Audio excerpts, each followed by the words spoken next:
1절로 8절까지의 말씀, 신약 282면에 있습니다.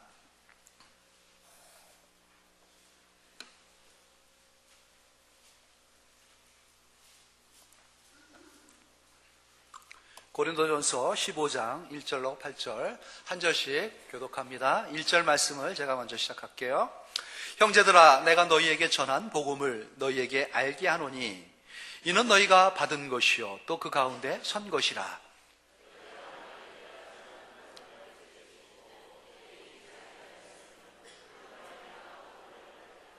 내가 받은 것을 먼저 너희에게 전하였노니 이는 성경대로 그리스도께서 우리 죄를 위하여 죽으시고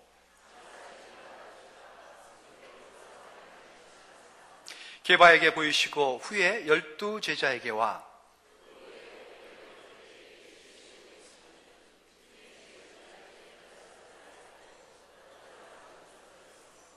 그 후에 야고보에게 보이셨으며 그 후에 모든 사도에게와 맨 나중에 만삭되지 못하여 난 자 같은 내게도 보이셨느니라. 아멘.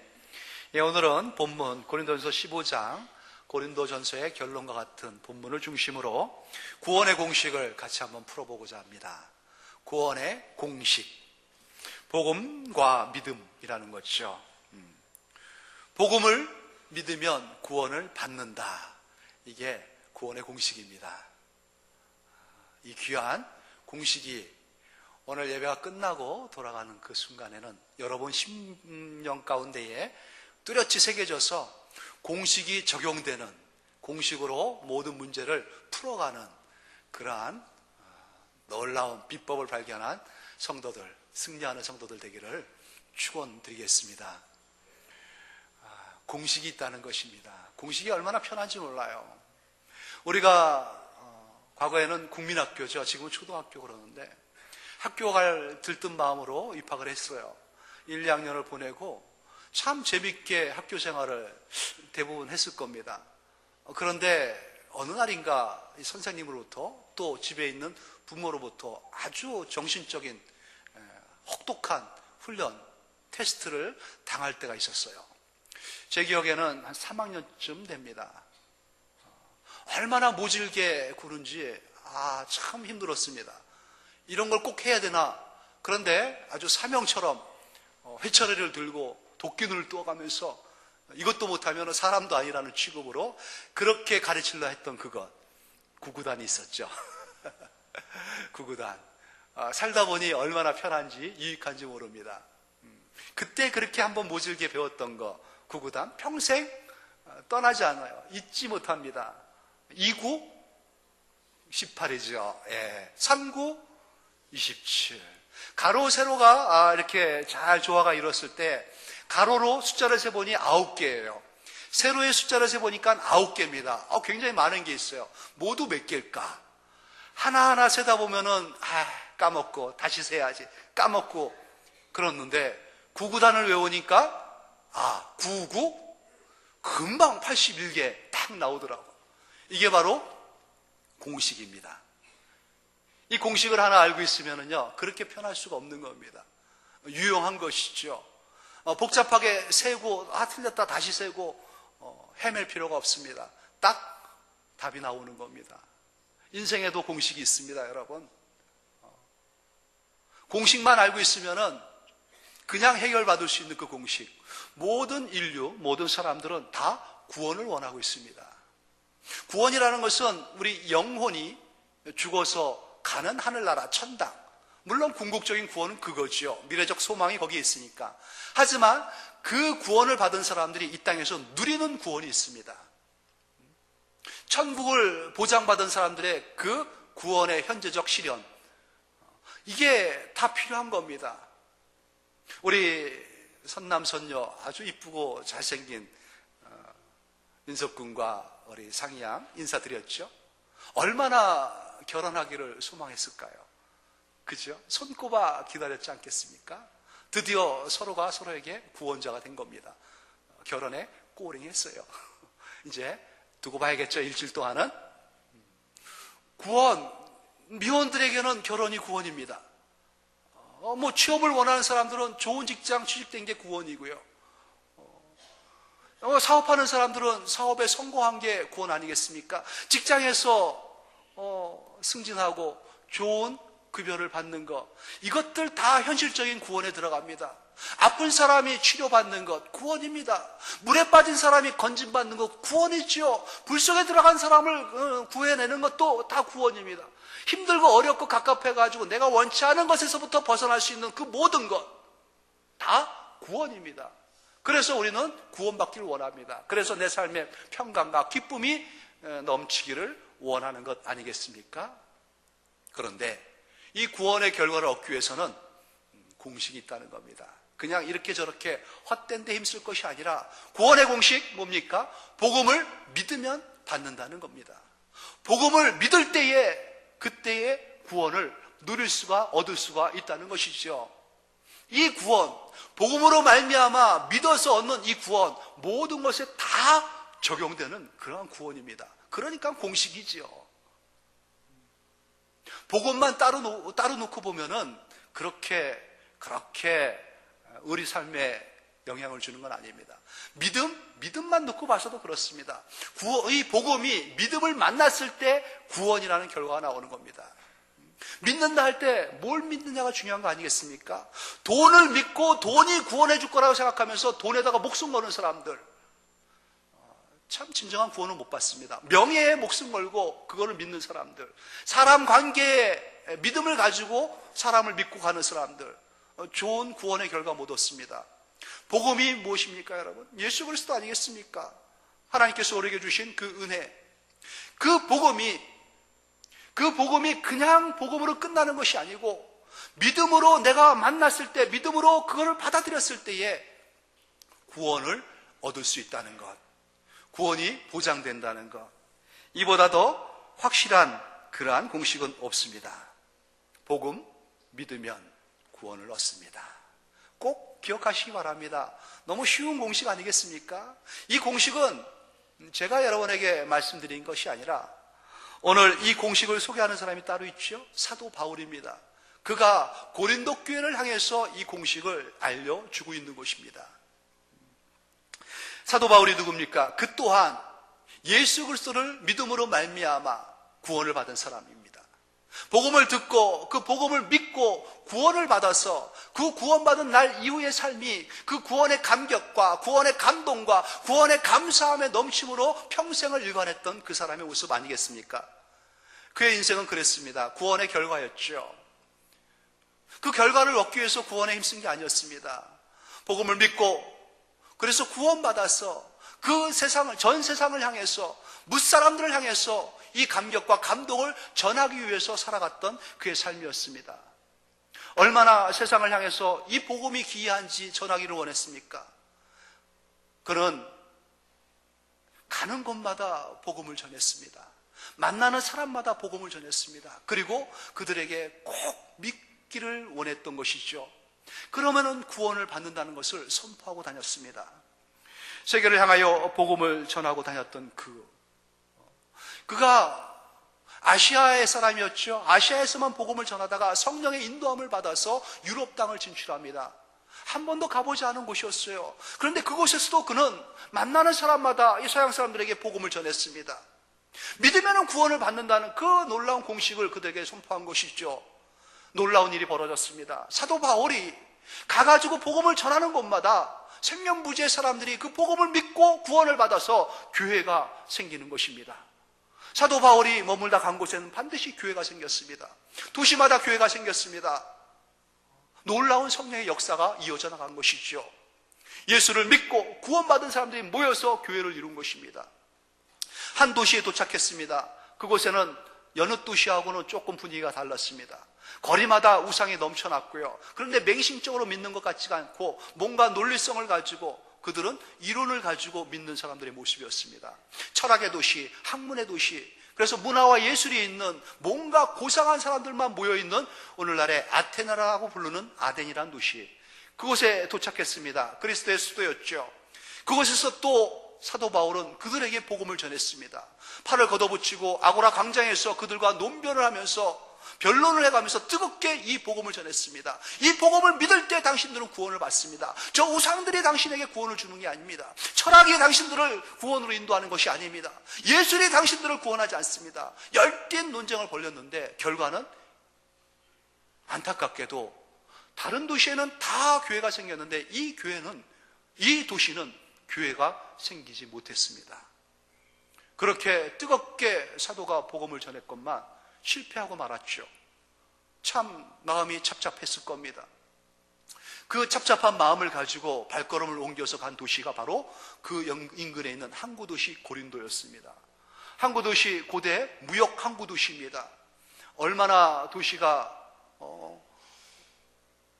여러 가지 물질로, 문명으로 말미암아 번성했는지, 무역 물자들이 상업의 도시이기 때문에 많이 넘쳤습니다. 풍성했습니다. 또 뱃사람들의 모임이기 때문에 좀 거친 모습도 그들에게 있었습니다.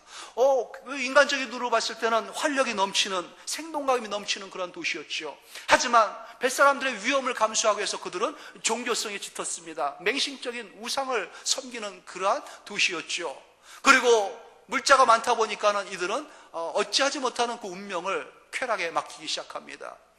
쾌락이 넘치는 도시였습니다. 미신이 넘치고 쾌락이 넘치고 다 연결져가지고 음란의 도시 고린도를 형성한 겁니다. 영적으로는 부패해가지고 망한 도시의 모습을 사도가 보게 된 것입니다. 그곳에서 다시 한번 사도는 뜨겁게 복음을 전하기 시작합니다. 많은 동역자들이 그 가운데 모였습니다. 그들과 동역을 이루면서 성령의 역사함으로 그들에게 복음을 전했습니다. 무려 1년 반 동안이나 고린도에 머물면서, 다른 도시는 잠깐 일주일, 어떤 도시는 3개월, 길어봐야 그 정도인데 이곳에는 1년 반이나 머물면서 뜨겁게 말씀을 전하고 제자 훈련을 시키면서 그들에게 복음을 전했던 겁니다. 구원받은 성도들이 생기기 시작했습니다. 참 멋지고 놀라운 교회, 고린도 교회가 탄생한 겁니다. 사도는 감사한 마음을 남기면서 또 다른 복음 전할 곳을 향해서 나갔습니다. 고린도는 이제 하나님의 은혜 안에서 성도들에게 맡기고 나간 것이죠. 그리고 나서 사도가 다른 곳에 복음을 전하면서 이 고린도 교회의 소식을 듣습니다. 사도가 듣고 싶은 그러한 소식은 무엇이겠습니까? 남다른 애착을 가지면서 특별한 관심을 쏟아부었던 이 고린도 교회.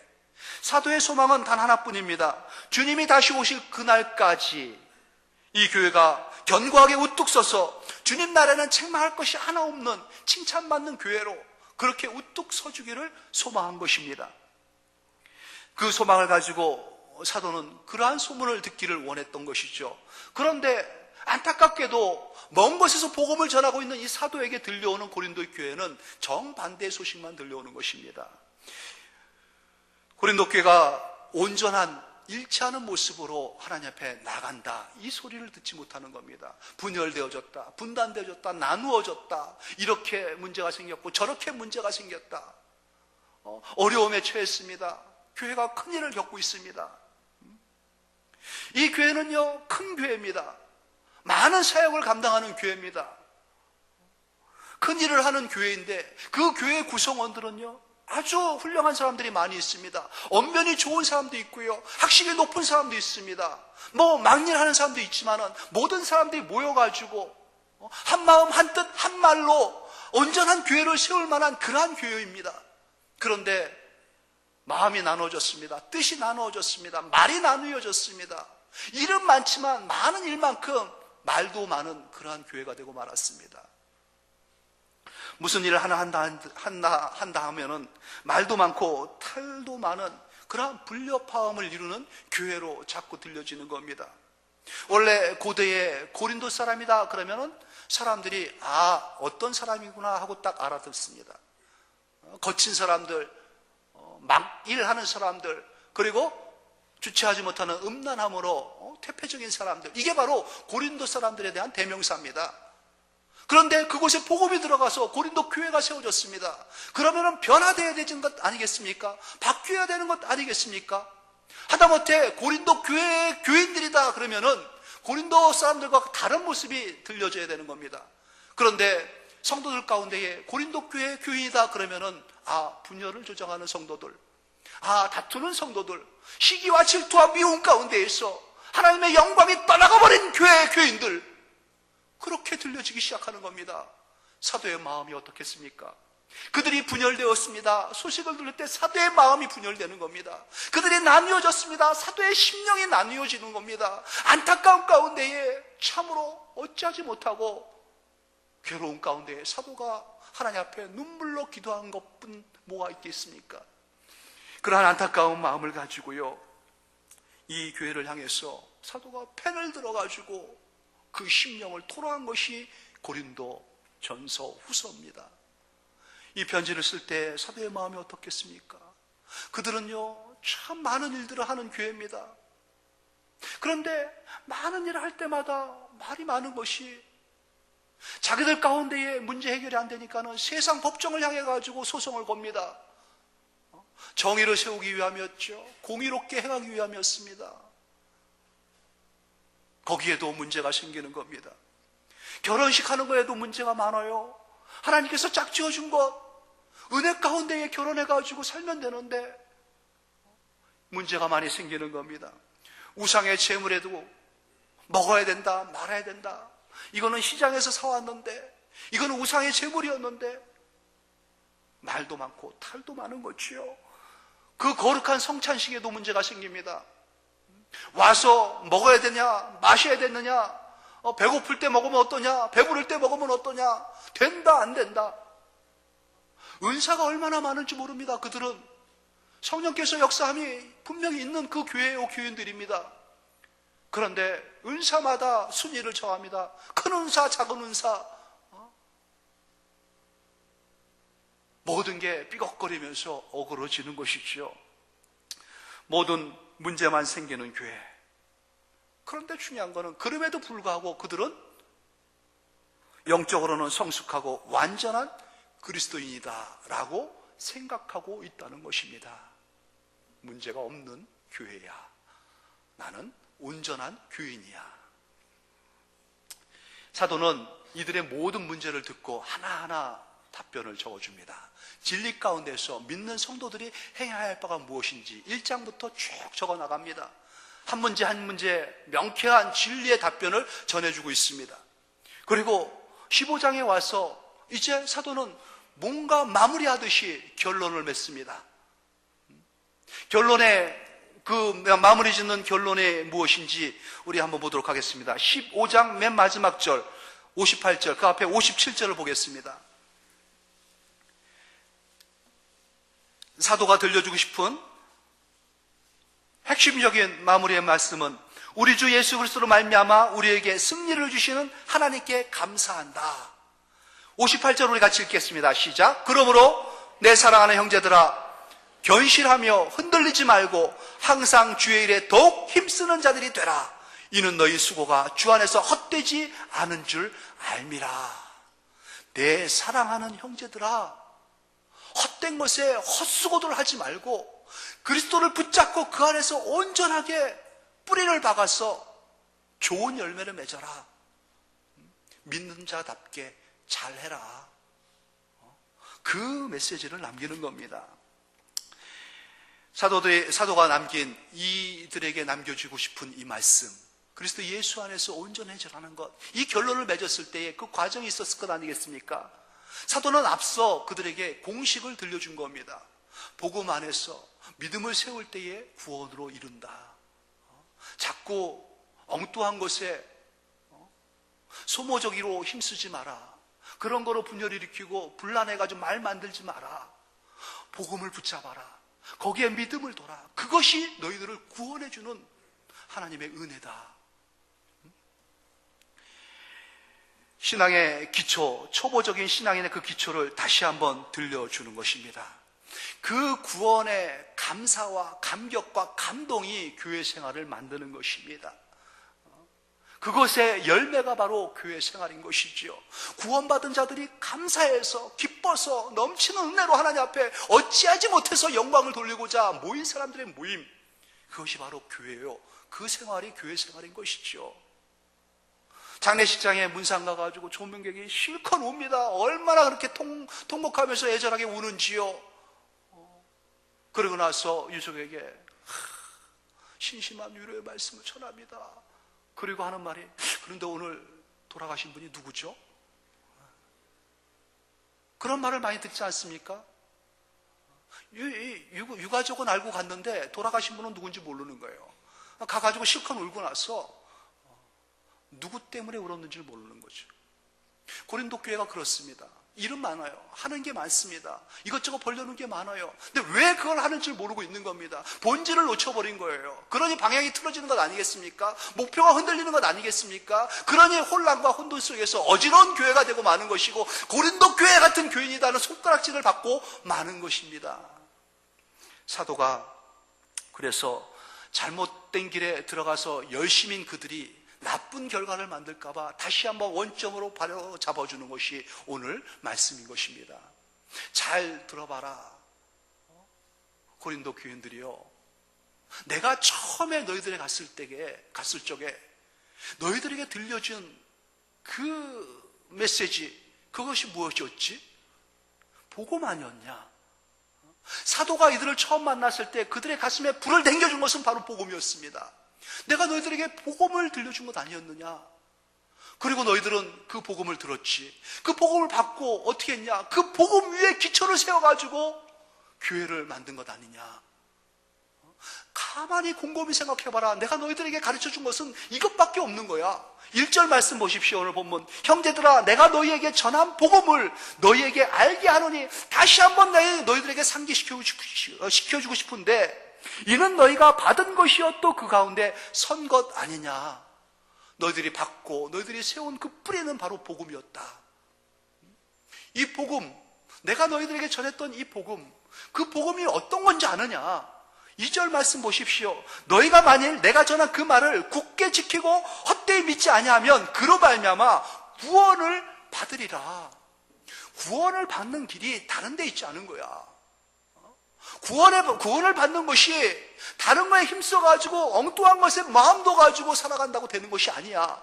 이 복음을 믿을 때에, 이 복음을 헛되이 받지 아니하고 온전히 믿을 때에, 이 복음을 굳게 붙잡을 때에 복음이 믿음 안에서 너희들을 구원시켜주는 능력의 역사함이 있는 거야. 구원을 원하냐? 복음을 믿으면 돼. 다른 거에 마음 두고 관심 두고 신경 쓸 것 없어. 이 메시지를 다시 한번 상기시켜 주는 것입니다. 헛되이 믿지 않으면 거기서 구원을 받으리라. 굳게 지켜라. 믿음 안에서 복음을 사수하라는 겁니다. 복음을 굳게 붙잡으라는 겁니다. 복음을 벗어나지 말라는 겁니다. 복음 안에 머물라는 겁니다. 주 예수 그리스도 밖에는 아무것도 없는 것 아니냐? 그 안에서 하라는 겁니다. 그 안에서 마음을 같이 맞춰라. 그 안에서 뜻을 같이 맞춰라. 그 안에서 말을 같이 맞춰라. 그 안에서 견고하여 온전하여 주님이 오실 그날에 책망할 것이 하나도 없는 멋진 고린도 교인이 되어달라. 이 당부의 말씀을 하는 겁니다. 믿으면은 구원을 받습니다. 그것은 복음입니다. 복음을 믿을 때에, 복음을 붙잡을 때에, 복음을 헛되이 받지 않을 때에, 그때에 구원을 받습니다. 이 구원은요, 모든 면에 다 적용되는 구원입니다. 여러분, 구원을 원하십니까? 복음을 붙잡으십시오. 혹시 복음이 뭔지 모르는 거 아닌지 모르겠네요. 고린도 교인들한테 이 메시지를 전하고 나니까는 사도가 아차, 오랜 세월이 지났지. 복음 잊고 있는 거 아니야? 복음이 뭔지 까먹은 거 아니야? 내가 처음에 너에게 전해줬던 그 복음, 너희들에게 꼭 전해주고 싶었던 그 말, 그래서 다시 한번 그들에게 복음이 뭔지를 들려줍니다. 3절 말씀 보십시오. 내가 받은 것을 먼저 너에게 전하였노니 이는 성경대로 그리스도께서 우리 죄를 위하여 죽으시고 장사 지낸 바 되셨다가 성경대로 사흘 만에 다시 살아나셨다. 이게 바로 복음입니다. 그리스도께서 나를 위하여 십자가에서 죽으셨다는 것이죠. 예수 그리스도의 죽으심과 부활하심, 이것은 역사적 사실입니다. 사실이에요. 사실. 팩트라 그러죠. 요즘 정치인들이 자꾸 들먹이는 그 단어입니다. 사실만 얘기하세요. 사실 아닌 거 상상하지 마세요. 막 그렇게 공방을 주고받는데 이건 사실입니다, 여러분. 예수님께서 죽으시고 부활하셨다는 것, 이거 조금 믿기진 않아요. 하나님이시라며, 말씀이 육신돼가지고 우리 가운데 거하셨다며, 하나님이 어떻게 죽어? 좀 믿기진 않아요. 그런데 사실인 건 어떡합니까? 죽었다며 죽은 자가 어떻게 살아나? 좀 믿기진 않습니다. 그렇지만 사실입니다. 어떻게 증명할 수 있냐? 증인들이 있다는 거예요. 허다한 증인들이 있다는 겁니다. 예수님이 죽었을 때에, 예수님이 부활했을 때 목격자들이 너무 많습니다. 얼마나 많은지, 처음에는 게바에게 보이시고 후에 12제자에게와 그 후에 500여 형제에게 일시에도 보이셨는데 그 중에 허다한 사람들이 지금도 살아가지고 눈뜨고 증언한다는 겁니다. 야고보도 봤고요. 나중에 미수와 같은 만삭되어 나지 못한 나 같은 자에게도 주님께서 나타나셔가지고 보여주셨어. 내가 그분을 만난 사람이야. 얼마나 많은 증인들이 있는지. 그러기에 이거는 부인할 수가 없습니다. 사실입니다. 예수님께서 이 땅에 오셔가지고 십자가에 못 박혀 죽으시고 또 죽은 자 가운데 다시 부활하셨다는 것. 그런데 그게 나와 무슨 상관이냐는 것이죠.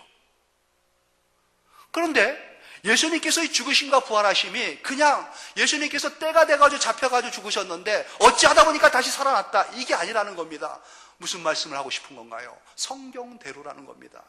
예수님께서 죽으신 것도 성경대로, 예수님께서 살아나신 것도 성경대로, 말씀에서 말씀하신 대로 그분이 죽고 그분이 부활하셨다는 겁니다.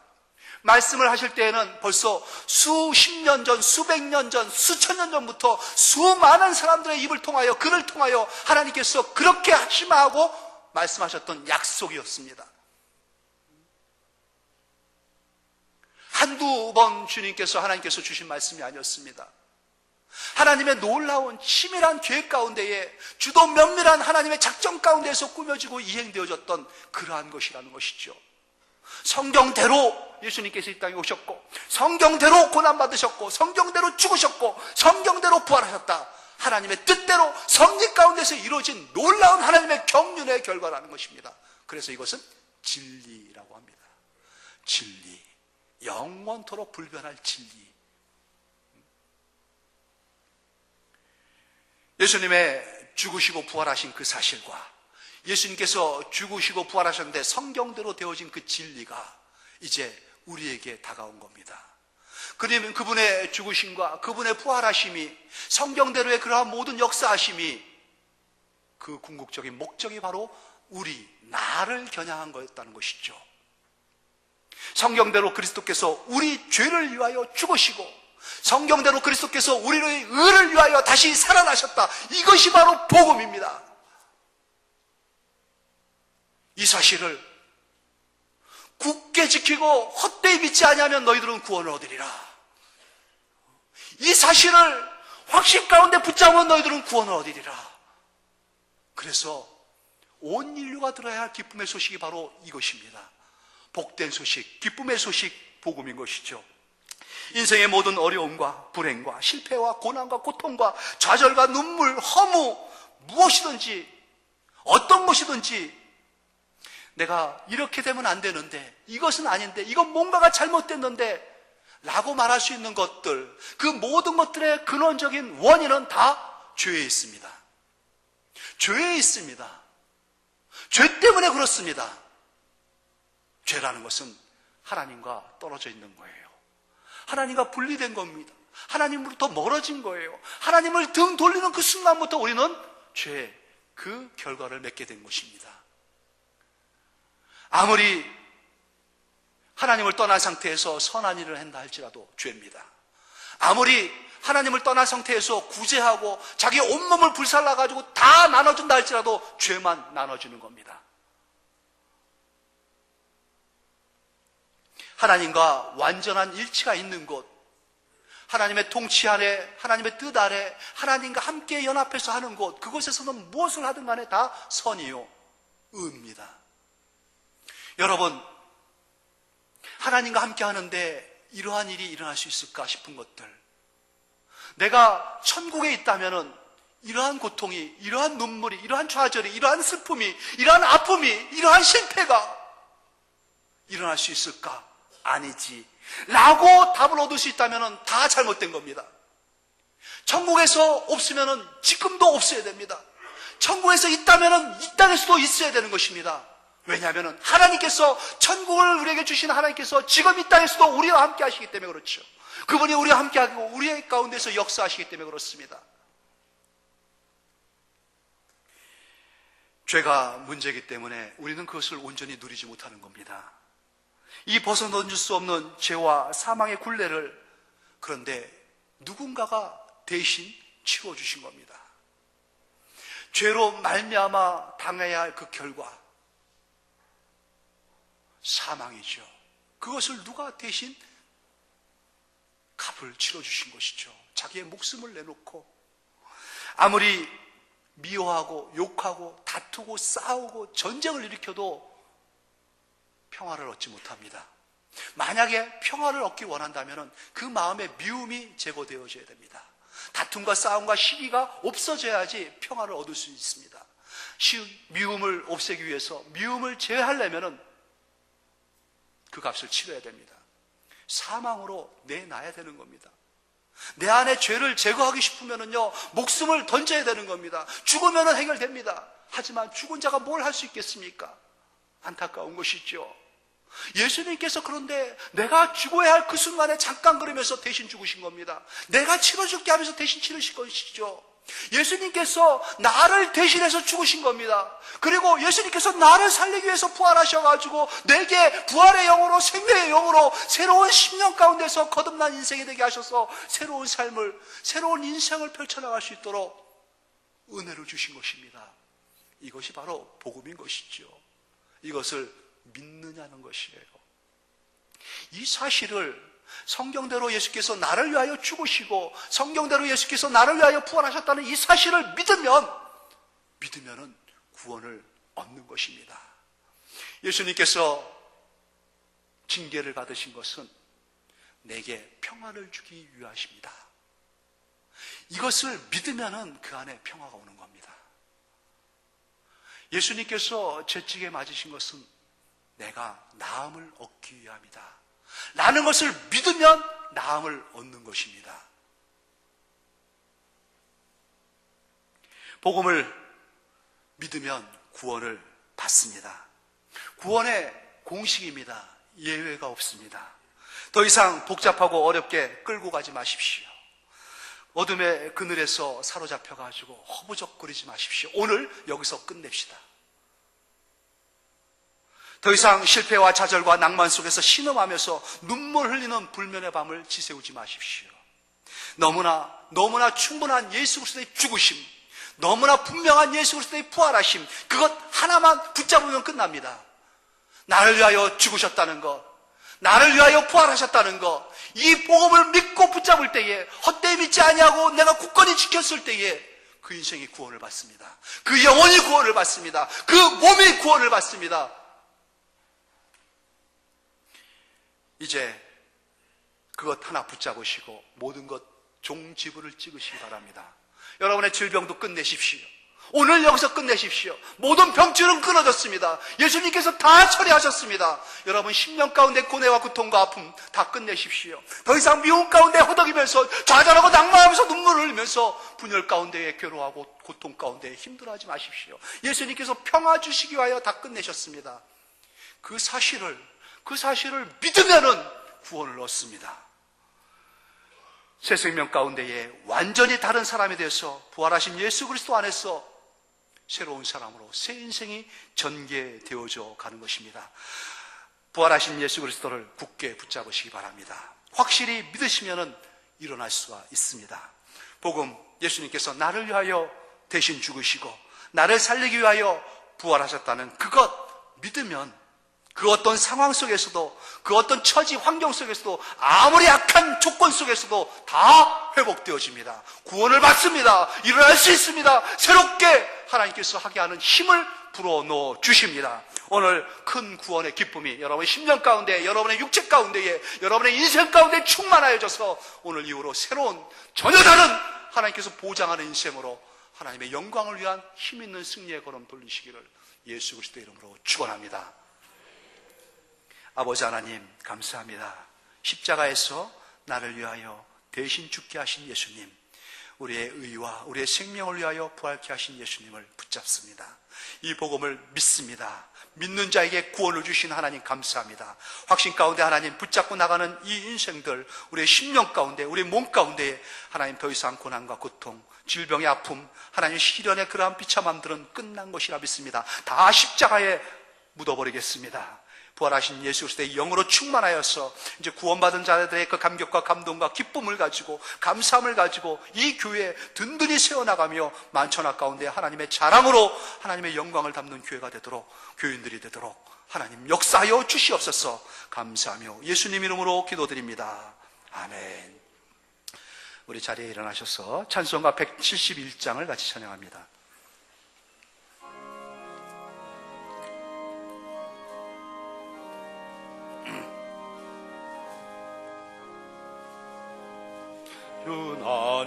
하나님의 독생자 예수 날 위하여 오시었네. 내 모든 죄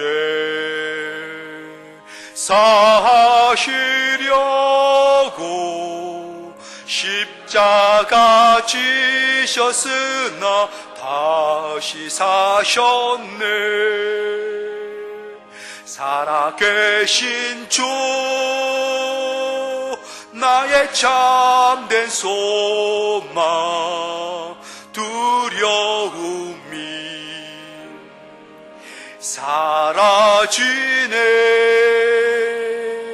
사랑의 주내 갈 길 인도하니 내 모든 삶의 기뻐 널 충만하네. 주 안에서 거듭난 우리 기뻐하며 찬양하리. 가슴 속에 넘치는 확신, 주리에 가는 길에 소망 넘치네. 살아계신 주 나의 참된 소망 두려움이 사라지네. 사랑의 주내 갈 길 인도하니 내 모든 삶의 기쁨 널 충만하네. 선한 싸움 다 마친 후에 우리 주님 배우리라. 사망 권세 다 물리치고 주님이 다스리니 영광 넘치네. 살아계신 주 나의 참된 소망 두려움이 사라지네. 사랑의 주 내 갈 길 인도하니 내 모든 삶의 기뻐 늘 충만하네.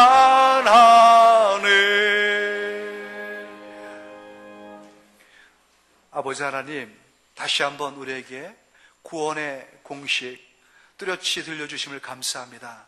복음 믿으면 받는 것, 이제 우리에게 이 구원을 주시기 위하여 우리에게 이 복음에 다시 한번 감격과 감동으로 확신의 믿음 주셔서 감사하오니 우리 삶의 모든 것 주님 맡아주시고 주관하셔서 하나님 자랑으로, 하나님의 큰 간증으로 내세울 수 있도록 그렇게 도우시고 역사하여 주시옵소서. 하나님 감사합니다. 우리의 몸 고쳐주셔서 감사합니다. 하나님, 우리의 인생 바로잡아 주셔서 감사합니다. 우리 마음에 잃었던 평강과 기쁨 회복되게 해주셔서 감사하고, 다시 소망 가운데에 주님 나라 소망하고 주님만 소망하며 살 수 있는 목적 찾게 해주시니 감사합니다. 이 은혜 감사해서 주님 앞에 나올 때에 감사의 마음 물질에 담아 드렸습니다.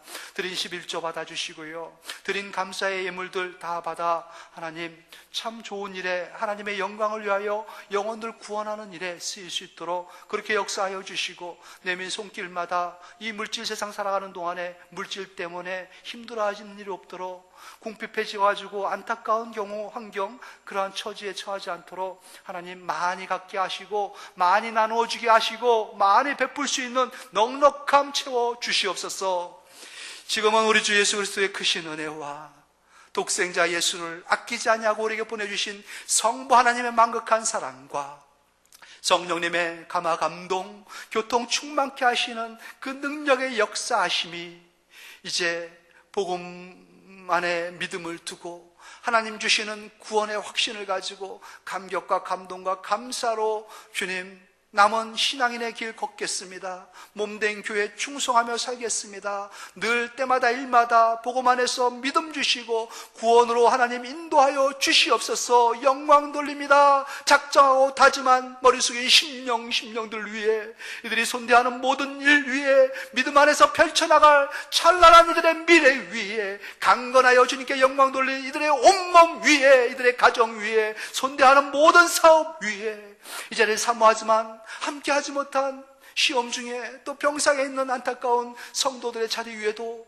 젊음을 기꺼이 족을 위하여 내어던진 자랑스러운 국군 장병들의 병영 위에도, 이 복음 들고 땅끝 달려나간 모든 선교사들의 선교마당 위에도, 어린 심령 붙잡고 복음을 전하기 위하여 힘쓰고 애쓰고 있는 모든 교사들의 헌신의 마당 위에도, 또한 주께서 빚값으로 세운 캄보디아 땅, 특별히 포이펜 영암교회와 오롱교회에 있는 모든 성도들과 직분자들과 귀한 종 바나바스의 그 사역 위에도 주께서 허락하셔서 아름다운 가정 안에, 믿음의 가정 안에 하나님의 영광 담아놓고 하나님의 영광을 위하여 그렇게 믿음의 가정으로 살겠습니다. 주께서 열어주실 새로운 믿음의 결혼할 부부들의 그 앞날 위에도 이제부터 영원토록 함께하기를 축원하옵나이다.